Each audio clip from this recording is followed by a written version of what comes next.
नमस्कार. आपल्याला भेटले होते रिडगरच्या मैदानावरती प्रसिद्ध गाडा मालक कानादादा पाटील. ते आले होते, तर त्यांच्याशी जरा दोन शब्द बोललो आपण 3 फेऱ्याच्या मैदानाबद्दल. आणि आज इथे येण्याचं कारण काय होतं त्यांनी सांगितलेलं आहे, तर नक्की पहा. आणि मंडळी थोडीशीच मुलाखत घेतली, कारण की आपण मैदानामध्ये होतो पण समोरून गाड्या पण सुटत होत्या बिंजोरच्या, त्याच्यामुळं थोडक्यातच मुलाखत आपण घेतली.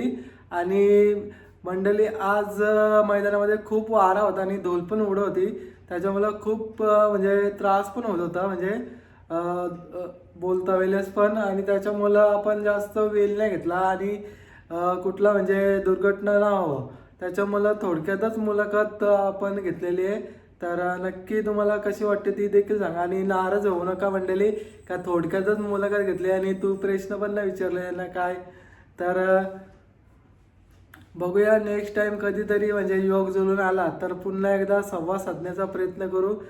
आपण जातो नाही म्हणजे बैलगाडी शर्यतीमध्ये बरेच मैदान अटेंड करतो, पण आपलं जास्त म्हणजे हिंमत होत नाही म्हणजे विचारायचे प्रश्न, कारण की मुलाखत तर दादा देतच नेहमी, म्हणजे काय त्यात काय प्रश्न नाही.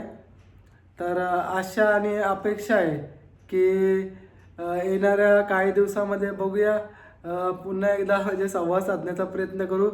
मंडळी माझं स्वप्न एकच आहे की आपला मेहरबान गुलालामध्ये राहावं 3 फेऱ्यामध्ये किंवा बिंजोरमध्ये. आपण मेहरबानला खूप मनापासून मानतो, कारण की आपल्यासाठी तो एक बोलतात ना देवासारखाच आहे. आणि त्याच्यामध्ये वेगळीच झलक म्हणजे पाहायला भेटते. असं तुम्हाला वाटू नको येऊ का व्ह्यूजसाठी किंवा अशा गोष्टीसाठी करत आहे, कारण की जो आपण मनामध्ये प्रेम आणि असतं ना हृदयाच्या अंतर्गतातून आपण बैलामध्ये पाहिलेली झलक, म्हणून मी तुमच्याशी थोडंसं शेअर केला.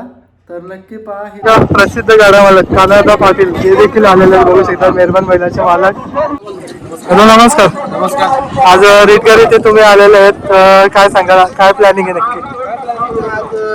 पहिलं काय आणली नाही, आज माझ्या म्हणून कसं बघायला आलोय. ओके, एक माझ्या मैदानात पहिलं असते आपल्याला काय मजा करायला भेटत. बरोबर आहे, मैदानातला आनंद लुटायला आलो याचा. बरोबर आहे. तर आता बघा 1 तारखेला एक भव्य दिव्य एक मैदान होत आहे, 777 राजा यांच्या माध्यमातून मैदान होत आहे. तर तिथे कसं काय नियोजन असेल आपला? नियोजन चांगला केलेलं आहे. दोन्ही बैल पळवायचे, पण तिथं पळवायचं आहे. हो का? त्यांना पण दोघांना पण चांगलं बैल आहे. मग काही 3 फेऱ्याचा गेम म्हणजे नशिबाला केला. बरोबर आहे. 3 चाललं तर 3 चालू जिंकण्याचा प्रयत्न करू. तर एकंदरीत काय सांगाल, मुंबईमध्ये बघा गाड्या मालकांसाठी एक खास आयोजन, सर्वसामान्य गाड्या मालकांसाठी वाटतं की बाबा 3 फेऱ्यामध्ये बैल पळायला पाहिजेत. आणि कुठे दादा सोनू भोपतराव यांच्या वाढदिवसाच्या निमित्त एक भव्य दिव्य एक मैदान होतं 3 फेऱ्यांचं, आणि कुठेतरी बोलतात ना सर्वसामान्य गाड्या मालकांच्या म्हणजे हौशीपोटी एक मैदान घेतलेलं, आणि कुठेतरी आपली बैल पण 3 फेऱ्यामध्ये पळावी ही सर्वांची इच्छा असते. आणि कुठेतरी दादांनी त्यांच्या वाढदिवसाच्या निमित्त एक मैदान घेतलेलं, काय सांगाल तुम्ही? मला तितके कौतुक कारण की त्यांनी जी लहान गाड्या संधी दिली, प्रत्येक गाड्या इच्छा होती लहान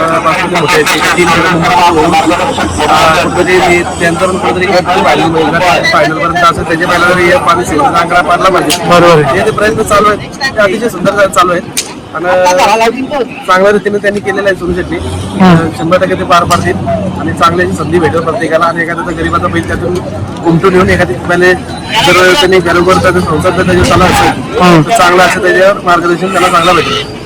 तर दादा बघा आपला महबूब पण पळणार आहे, तर कसं काय असेल बघा, पहिल्यांदाच मला वाटतं महबूब 3 फेऱ्यामध्ये पळतोय आपला. नाही, मुंबईमध्ये आहे म्हणून 3 फेऱ्यामध्ये पळवायचा विचार चालू आहे. शक्यतो आम्ही पहिल्यावाला म्हणून ठेवलाय, जर बैलाची जर वयाप्रमाणे जर बैल थकला गेला दुसरं राऊंडला, कारण 2 तास बैल आतापर्यंत काढतोय. बरोबर आहे. तिसऱ्या राऊंडला जर थकला बैल तर फायनलचा फेरा जर देवा कृपेने जर फायनलला बसला तर फायनलचा फेरा आपण थोडा मागे बोलिंग करूनच फेरा केलेला. आणि आता बघा ना महबूबचा वय झालाय, पण कुठे तो दाखवत ना बाबा मी वय झालं तरी, पण त्याची जिद्द अशी आहे की मालकासाठी पळतो तो. आता बघतोय बरेच 2-3 शर्ती आल्या, एकदम चुरचीच्या शर्ती केल्या. कारण वयानुसार आम्ही जेवढे अपेक्षा ठेवतो तेवढे कमीच आहे. कमीत त्याची जी आपण साथ लागते, ती चांगली साथ देते. म्हणजे आतापर्यंत निराशा करत नाही म्हणजे आपल्या इच्छेप्रमाणे बैल आतापर्यंत पळतोय का ज्या म्हणजे त्याच्यापेक्षा जास्तच बोलते. चालेल दादा, तुमचं जास्त वेळ नाही घेणार कारण की खूप गडबड पण आहे मैदानामध्ये. वेळ दिल्याबद्दल धन्यवाद. धन्यवाद. चालेल.